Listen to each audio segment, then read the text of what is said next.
Estamos con irreverencias. Trabajamos por la prudente separación entre las confesiones religiosas y el Estado, donde las políticas, las instituciones y los servicios públicos estén libres de influencias y presiones religiosas. Estamos en vivo, puede llamarnos al 25 11 15 15, pero principalmente escríbanos por nuestro Facebook, Irreverencias. Desde hace 6 meses, un grupo de diputadas y diputados encabezados por María Eugenia Venegas del Partido Acción Ciudadana presentó un proyecto de ley para que la religión católica deje de ser la oficial del Estado y que sea neutral en esta materia. Estas diputadas y diputados consideran absurdo y anacrónico que la Iglesia Católica disfrute de beneficios fiscales y que destine presupuesto para el pago de salarios a los sacerdotes, entre otros aspectos. ¿Qué avance tiene este proyecto en la Asamblea? ¿Lo convocará el gobierno para el periodo de sesiones extraordinarias del Congreso que inicia el próximo mes? Y para responder estas preguntas hemos invitado justamente a la diputada María Eugenia Venegas. Muchas gracias por acompañarnos esta noche en Irreverencias. Y al doctor Luis Carlos Ramírez, quien es representante del Movimiento por un Estado Laico, y también le agradecemos muchísimo que haya aceptado nuestra invitación y destinado este espacio, porque yo entiendo que es cansado, ¿verdad? Ya en la noche. Muchísimas gracias a ambos y empecemos de inmediato. La relación entre el poder religioso y el poder político ha existido siempre, y desde cuándo se cuestiona ese vínculo. Gracias por la invitación, muy contento de estar aquí esta noche con usted y con el público que nos ve. Comencemos por el principio. La religión es un asunto personal, la fe que cada uno tiene o no tiene y cómo la tiene en la deidad como la concibe. O sea, la fe es un asunto personal. El Estado es una entidad jurídica. La fe es personal, el Estado nos representa a todos, ¿verdad? De manera que, comenzando por el principio, no tiene sentido que el Estado tenga una religión oficial, como si el Estado fuera una religión. El Estado representa a los católicos, a los evangélicos, a los judíos, a los islamistas, a los animistas, a los agnósticos, a los ateos y a todas las personas, ¿verdad? De manera que también desde ese punto de vista no tiene ningún sentido que, siendo el Estado representante de toda la población, y la población por definición es diversa, adopte una religión oficial. Entonces, comenzando por allí, no tiene sentido ni jurídico ni teológico que el Estado tenga una religión oficial. En la historia, desde tiempos inmemoriales, ha existido el matrimonio de los poderosos y los religiosos. Ese matrimonio, el matrimonio del poder político con el poder religioso, amparado siempre por los militares políticos, ¿verdad? Ese matrimonio le ha producido a la humanidad los daños más inmensos y profundos que podamos imaginar, ¿verdad? Y la historia de la civilización occidental, particularmente, en algún sentido, es la historia de irle poniendo coto, de irle poniendo restricciones a ese matrimonio tan nefasto entre poder político y religiosos. El político busca al sacerdote para fortalecer su poder. El sacerdote busca al político para fortalecer su poder. Eso es lo único que les interesa, fortalecer el poder. Y así pasaron los siglos hasta que llegamos al siglo XVII en Inglaterra, donde un notable pensador, John Locke, cuestiona esto y dice, ¿de dónde viene el poder? Porque por supuesto los poderosos y los religiosos decían, el poder viene de Dios, ¿verdad? Y el rey o el faraón o el tirano o el señor feudal, entonces tiene el poder porque viene de Dios. John Locke cuestiona esto en Inglaterra en el siglo XVII y dice, no, el poder no viene de Dios, el poder viene del consentimiento de los gobernados. Posteriormente, voy a resumir esto, el político tal vez más notable de la historia de la humanidad, Thomas Jefferson, en el siglo XVIII en los Estados Unidos, montándose, es muy interesante esto, Thomas Jefferson, político, padre creador de la sociedad americana, montándose en ideas germinales de cristianos evangélicos protestantes, ingleses y americanos del siglo pasado, postula por primera vez la necesidad de la separación entre Iglesia y Estado. Y viene la fundación de la sociedad americana y posteriormente la primera enmienda constitucional, donde se define en la nación americana desde los inicios, a finales del siglo XVIII, la separación entre Iglesia y Estado. De allí en adelante, Marisela y María Eugenia y estimados amigos y amigas oyentes, de allí en adelante, después de este paso gigantesco en la historia de la humanidad, de separar por primera vez ese matrimonio nefasto entre poder político y poder religioso, de allí en adelante las naciones, prácticamente todas, con algunas excepciones, se han ido desembarazando, han ido disolviendo ese matrimonio, ese nudo entre poder político y poder religioso. Y llegamos al siglo XXI. Y aquí quiero decir algo, y tal vez con eso termino esta primera parte de la exposición.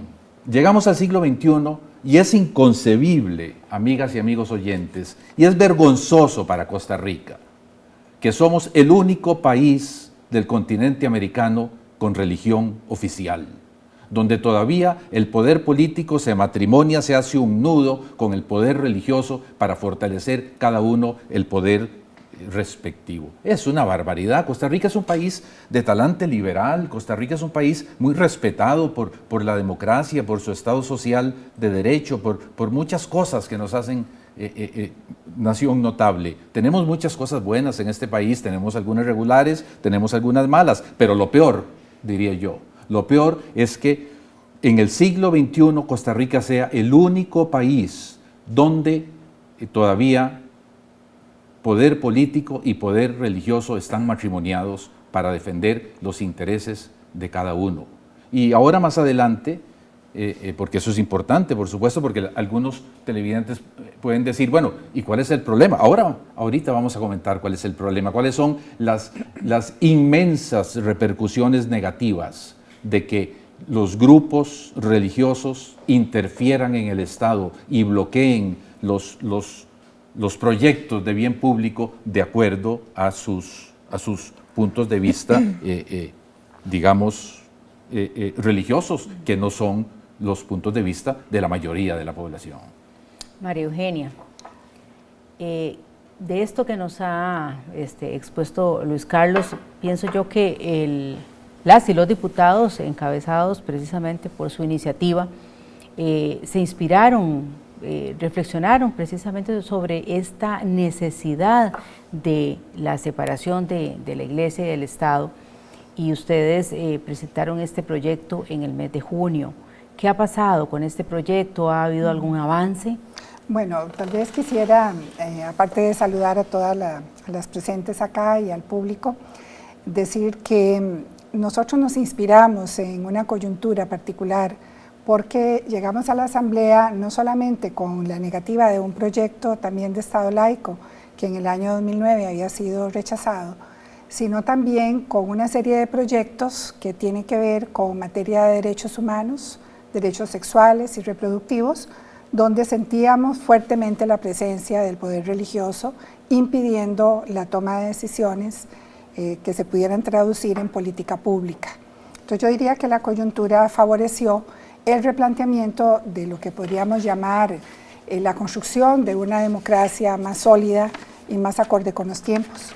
Presentamos el proyecto efectivamente en el mes de junio de este año y a partir de ahí el proyecto entró al orden del día, pero tal y como yo había explicado en otro programa anterior, el proceso de una reforma constitucional es un proceso bastante engorroso porque implica 2 legislaturas. Entonces, tal vez para repasar, recordemos que un proyecto de esta naturaleza debe entrar en sesiones ordinarias, luego de eso debe ser admitido y la admisibilidad pasa por la lectura en 3 momentos, ¿verdad? 3 lecturas que se deben hacer con 6 días de diferencia, 6 días, que pueden ser más de 6 días, pero no menos de 6 días. Y después de eso es sometido a votación por el plenario legislativo y debe ser aprobado por una mayoría simple con los presentes. Después de eso, si es admitido, entonces el plenario integra una comisión con una mayoría absoluta de los miembros del plenario y esa comisión tiene 20 días para dictaminar.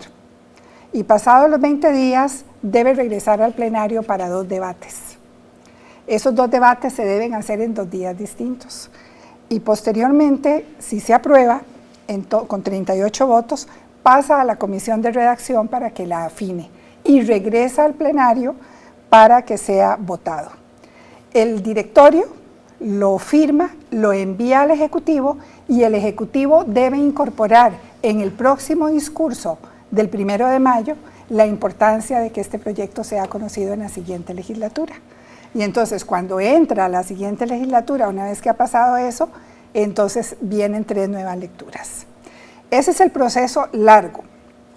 ¿Qué tenemos en este momento? Bueno, en este momento tenemos 45 asuntos de reforma constitucional antes del proyecto de Estado laico. En ese sentido, podríamos decir que hay 3 terceras lecturas, hay 15 segundas lecturas y hay 30 primeras lecturas. Si este proyecto no es una prioridad para el gobierno, que creo que no lo es porque este es un gobierno terriblemente conservador en esta materia, entonces el proyecto quedará relegado y relegado y relegado. Entonces, la tarea aquí es poder demostrar los beneficios, las ventajas en términos de la democracia que trae aparejado este proyecto. Porque proyectos de política pública, y voy a mencionar, por ejemplo, fecundación in vitro, bueno, ya tenemos que ver qué va a pasar con el juicio de la Corte, se han detenido justamente por la injerencia de la Iglesia. Y para eso yo me permito presentar este documento que se llama Iglesia en Diálogo, que nos llegó a todos los diputados con una carta donde los diferentes proyectos que tienen que ver con materia de derechos humanos son totalmente cuestionados por la Iglesia Católica.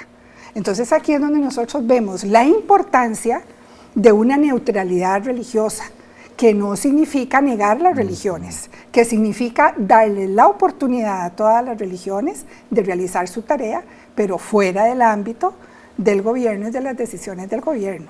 Y esto, lógicamente, pues toca los asuntos esenciales y privilegios y beneficios que ha tenido la Iglesia Católica, la jerarquía, a lo largo de los tiempos en nuestro país. Y de ahí se derivan una gran cantidad de falacias que maneja la gente y que se construyen desde los púlpitos para enredar a las personas, a hacernos creer que lo que estamos buscando es un proyecto para hacer del país un país ateo, con lo cual ya se estigmatiza a los ateos como si fueran inmorales. Y por otro lado, se aduce que esto, como salió en un medio de comunicación, creo que en La Nación, había salido un comentario de un sacerdote que era producto de gays, de lesbianas, de minorías sexuales que querían un libertinaje. Y yo me opongo rotundamente a esa concepción. Entonces, el tema de lo sexual, que no es, digamos, el sentido fundamental de la creación de este proyecto, pasa por analizar toda esta injerencia de la Iglesia que ha tenido en lo sexual un ámbito importantísimo de construcción del discurso. Estamos en vivo, comuníquese a través de nuestra página de Facebook, Irreverencias. Don Carlos Eduardo Segura Cerdas nos ha escrito y nos dice que nos agradece por este programa de carácter cívico y patriótico. Siempre tendrán en mí un voto de apoyo. Muchas gracias, don Carlos Eduardo. También doña Rosita Orozco dice que un Estado llamado laico lo entienden como un Estado abortista, sí, claro, fibetista, pro-gay, ideológico, entre otros comentarios. ¿Cuáles son los perjuicios que tiene para nuestro país el hecho de tener un Estado confesional? Nada más para responderle a esta señora que aduce que un Estado laico es un Estado proabortista. Le recordamos a esa estimable señora que tuvo el tiempo para llamar que Costa Rica es el único Estado con religión oficial en América Latina. y en el continente americano, desde Canadá hasta la Patagonia. Y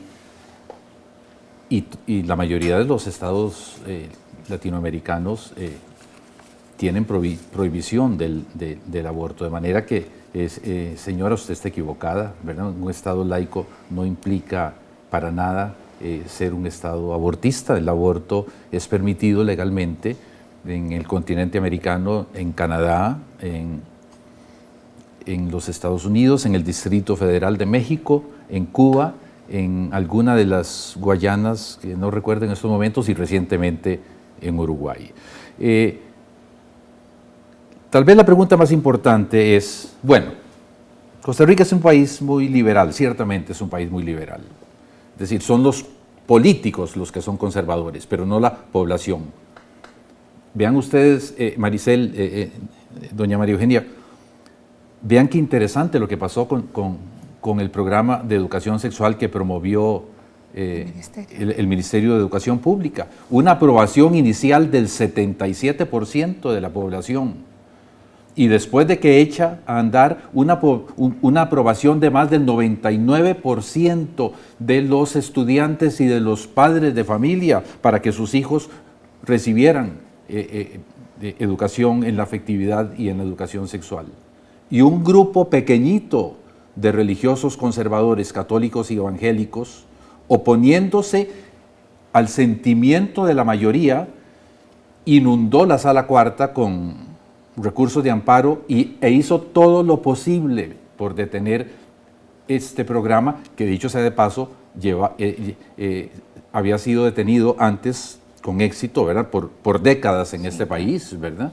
Ese es un ejemplo lindísimo y muy vivo y muy real y muy reciente de lo terrible que es tener un Estado confesional, es decir, del poder que se le confiere a la religión oficial cuando hay un Estado confesional, ¿verdad?, para bloquear políticas de interés público. Doña María Eugenia, yo no conocía este documento. Esto es una vergüenza. Amigas y amigos, Maricel, doña María Eugenia, esto es una vergüenza que en el siglo XXI todavía un poder religioso bloquee programas de beneficio público que se gestan en la Asamblea Legislativa con gran esfuerzo del pueblo y de todas las fracciones, ¿verdad? Simplemente porque a ellos no les parece. Es que, entonces, allí está la respuesta, ¿verdad? Lo perjudicial es que un grupo pequeño, ¿verdad?, que no representa a la mayoría, ¿verdad?, le trata de imponer a la mayoría sus creencias. Eso es una barbaridad. Ellos tienen todo el derecho de ejercer su fe. Un segundito para terminar. Ellos tienen todo el derecho de ejercer su fe en los templos, en los colegios religiosos, en las casas, pero no tienen ningún derecho a torcerle el brazo al Estado y a los diferentes ministerios y a las diferentes instituciones públicas, ¿verdad?, para que el Estado, los ministerios, las instituciones públicas adopten como públicas posiciones que son de un grupo religioso. De una jerarquía fundamentalmente religiosa. Importantísimo eso que dice usted, claro, Maricel, de una jerarquía. No la feligresía. No la feligresía, ¿verdad? Es decir, cuando vemos que más del 99% de las familias y de los jovencitos están asistiendo a las clases de afectividad y de educación sexual con la aprobación de sus familias, ¿verdad? Entonces nos damos cuenta de que hay una gran aprobación popular en favor de un ambiente laico, de un Estado laico. Esto se está cayendo. Claro. Luis Carlos, necesitamos hacer un corte en estos momentos. Voy a leerles y vamos a dejar pendiente la pregunta o el comentario que nos hace don Gerardo Cubero de Heredia, donde dice él, ¿dónde queda lo moral con lo espiritual con respecto al homosexualismo? Y Ricardo Álvarez de Coronado dice que don Luis Carlos está exponiendo la tesis de él, que es una materia fuera de contexto con respecto a Dios, que no olvide que ni la religión ni la iglesia es quien tiene sumido al país en esta pobreza, son los políticos. Vamos a un corte y pronto tendremos la respuesta o comentario de estos comentarios y preguntas.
Estamos de regreso con Irreverencias. Estamos conversando sobre el proyecto de ley para que nuestro Estado costarricense deje de ser un Estado católico oficialmente.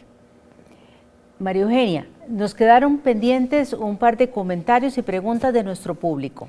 Sí, yo también, antes de contestar tal vez a las intervenciones de las personas que han tenido la gentileza de enviar sus preguntas, quería reaccionar a la participación del doctor Ramírez en el sentido de este documento de Iglesia en Diálogo que traje. Nosotros como parlamentarios y parlamentarias estamos obligados a escuchar a todas las organizaciones y a las personas. Es decir, esto, aunque no sea una posición que uno avale, pero es necesario tener todos los puntos para poder tomar criterio. Y eso es lo que nos permite entonces valorar que la jerarquía eclesiástica participa de un conservadurismo ético en temas que tienen que ver con la afectividad, con la sexualidad, con todo lo que tiene que ver con la corporalidad, fundamentalmente la corporalidad femenina, y entonces nos imponen toda esa visión desde una teología moral dominante. Y entonces por ese motivo se encuentra uno comentarios en la ciudadanía de la naturaleza que podemos ver aquí cuando se habla del homosexualismo, sea los gays, sean las lesbianas, de los transexuales, son temas que salen, o la fecundación in vitro, ¿verdad? Porque todo ese montaje que se ha hecho de lo moral pasa necesariamente por la corporalidad.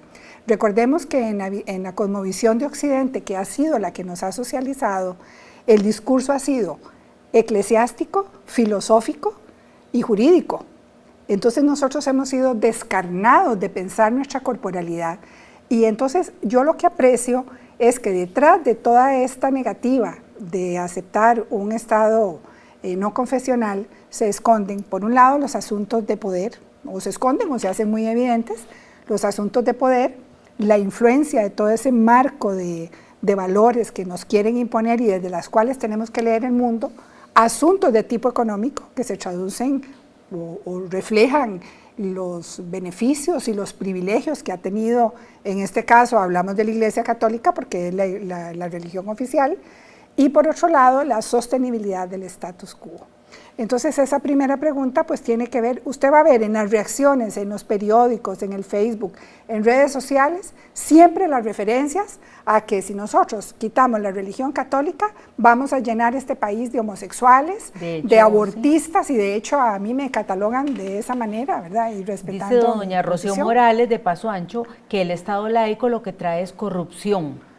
Sí. Y dice don Gerardo de Guadalupe que la jerarquía de las iglesias evangélicas y católicas creen que aún estamos en la época feudal y la autocracia, por eso se oponen a que nuestro país tenga un Estado laico. Leonardo Josué Zamora, desde nuestra página de Facebook, nos dice: ojalá sea algo serio y que tenga consecuencias reales y positivas para el país. Una religión oficial es tan obsoleta como la Constitución de este país. Isabel Cristina Muñoz, una querida amiga mía, y gracias por acompañarnos en Irreverencias, desde la página de Facebook nos felicita por el programa. Don Juan Granados Bonilla, desde nuestra página de Facebook, nos dice: la Iglesia Católica u otras formas de religión no deben manipular, mover o forzar influencias sobre leyes que se crean en favor de los ciudadanos y las ciudadanas dentro de un Estado democrático, porque la moral no es religión, sino una acción que cada quien lleva a cabo. Desde luego la mujer se ve menospreciada dentro de las religiones y casi marcada como enemiga si ésta decide sobre su cuerpo, igual con los grupos gays. ¿Un Estado laico es un Estado corrupto? En absoluto, más bien las religiones, lo que podemos ver es que las religiones se fortalecen cuando tenemos un Estado laico, porque tienen que elaborar todo su proceso de crecimiento fuera del ámbito de injerencia política. Entonces, lo que estamos buscando es una neutralidad religiosa, que no es la negación de ninguna religión, que es el fortalecimiento de toda una perspectiva de derechos humanos, de la participación de todas las personas dentro de una comunidad, que se sientan incluidos, y no como tenemos nosotros ahora. Un argumento que se da, que a mí me molesta mucho, es decir, es que como el pueblo tiene una identidad totalmente católica, porque somos mayoría, olvidémonos de las minorías y sus derechos. Eso no puede ser. De hecho, los países, por ejemplo, México tiene más de 155 años de ser un Estado laico y el pueblo mexicano sigue profesando su religión católica, claro, y es devoto de la Virgen de Guadalupe. Entonces, son esferas diferentes, sí, la ciudadanía y la feligresía. Sí, tal vez la ciudadanía católica tiene el temor de creer que un Estado laico va a ser conculcatorio de la libertad de culto, todo lo contrario. En la primera enmienda a la Constitución americana, cuando se introduce en la legislación, en el alma de la nación americana, la separación entre iglesia y Estado, ¿verdad? Esa separación va aparejada a una manifestación absolutamente clara de la absoluta libertad y respeto a las creencias religiosas. Aun cuando mucha parte la mayoría de la población de Costa Rica es católica, porque don Luis Hernán Guevara de Moravia nos dice que la mayoría de la población de Costa Rica es católica y por eso quiere un Estado confesional. ¿Y los otros? Exactamente, y los otros, pero volvamos a ese temor, que no teman, es decir, en un Estado laico, el sagrado derecho que tiene cada persona y que tienen los grupos religiosos a ejercer su fe privada y públicamente, va a estar absolutamente consagrado, ¿verdad? Y en todas las naciones modernas del mundo donde hay estados laicos, por supuesto que hay libertad religiosa. Precisamente la libertad religiosa se ve menoscabada en los países donde hay estados confesionales. Muchas gracias, Luis Carlos, muchas gracias a María Eugenia, muchas gracias a usted por acompañarnos en Irreverencias. Tenemos que hacer mucho esfuerzo ahora para que este proyecto sea convocado en esta sesión de extraordinarias, y a ustedes les deseamos muy felices fiestas de fin y principio de año. Este es nuestro último programa del 2012 y esperamos encontrarnos de nuevo en el 2013. Comuníquese con nuestra página de Facebook Irreverencias y puede escribirnos también a irreverencias@gmail.com. Quédese con Canal 15 TV Consentido.